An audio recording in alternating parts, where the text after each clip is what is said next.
mais mi da no voilà don mi da ko no mi ni Michael Kafa wol nan dun do aussi on wol dan tammi est-ce que ngore pourquoi ça c'est quelle menace mi jabata menace on dit ami no mi ala hawju de futere mi ala hawju de futere kala figiro la modo John Kombel ko woli ko jago gonga kala figiro ko kami mi ergate hore makko ti fou quoi e ko fetu ni sila wala do wona mi ala jidi walli ne non ka yala walli de kafa mi ala walli de kafa ko nu nanguma Alpha allons-y ñane kan alpha do wala c'est bon non yala di manade ko ne wari wor mo fetu do ni ti yon c'est bon c'est bon regarde-moi ça ne mi jaba tas fa dem pi ok abonon joni me yaka c'est bon le fewta tardo handa kadi ko ne argo ça quelle menace et puis on m'a pris ko ne foot samedi jango ko no ma allons-y comme ça ko no ma pris ni quoi ko ne duma yaka ben non mais ya yala pat o war go hore mo fetu do non ça c'est quelle menace ni figure mi soppi ara yena lande figure mi soppi ni remo t'es fou quoi regarde-moi ça min de mo wole Michael Kafa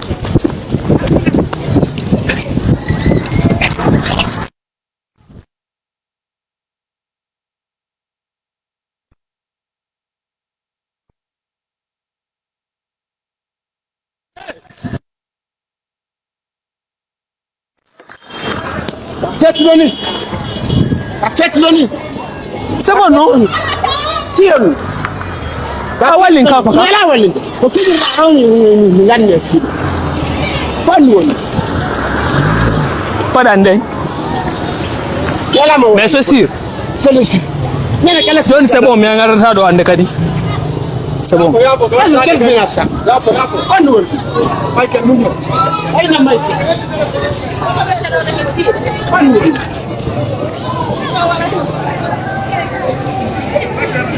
Ça c'est quelle menace? Pas d'andé.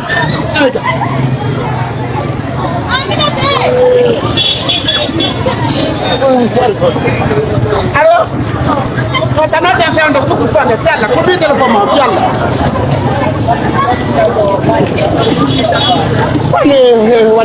Alpha on tombe wali ni parade. C'est quelle menace? Yani kala sajir anu hande kadi ko ka ne he jinjirta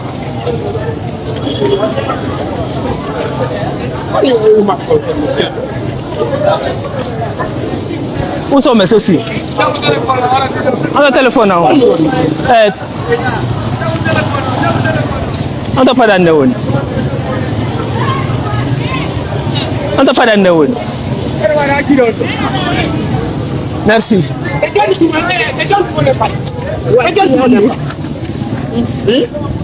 Merci. Johnny, c'est bon. Yafo. Yafo, c'est bon. Maintenant, c'est bon.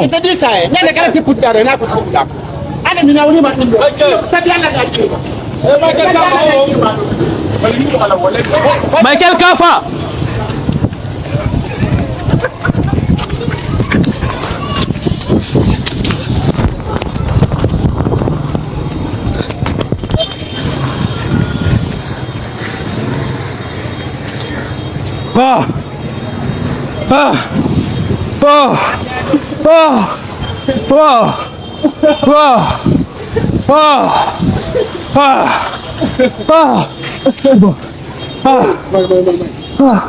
Vai morre lui.